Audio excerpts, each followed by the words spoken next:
The B200 error code on Canon printers, including the 6230 model, typically indicates a print head issue. Here are steps to troubleshoot and potentially resolve the B200 error.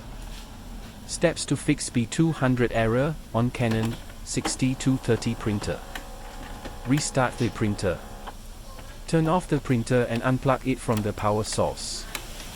Wait for about 10 minutes, then plug it back in and turn it on. Clean the print head. Open the printer cover and wait for the print head to move to the center. Remove the ink cartridges from the print head. Carefully remove the print head by lifting the lever that secures it in place. Clean the print head with a lint-free cloth dampened with distilled water or isopropyl alcohol. Allow the print head to dry completely before reinstalling it. Reset the printer. Turn off the printer. Press and hold the power button while pressing the stop/reset button twice. Release the power button. Press the stop/reset button 4 times. Press the power button twice.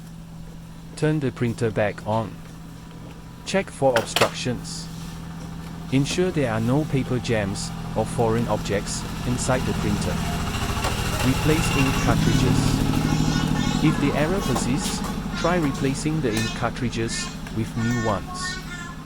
Update firmware.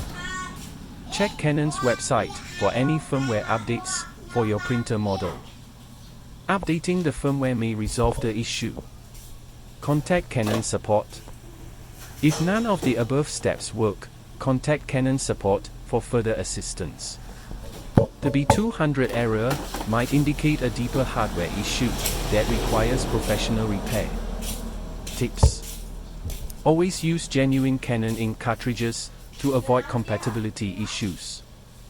Regularly clean the print head to maintain optimal performance.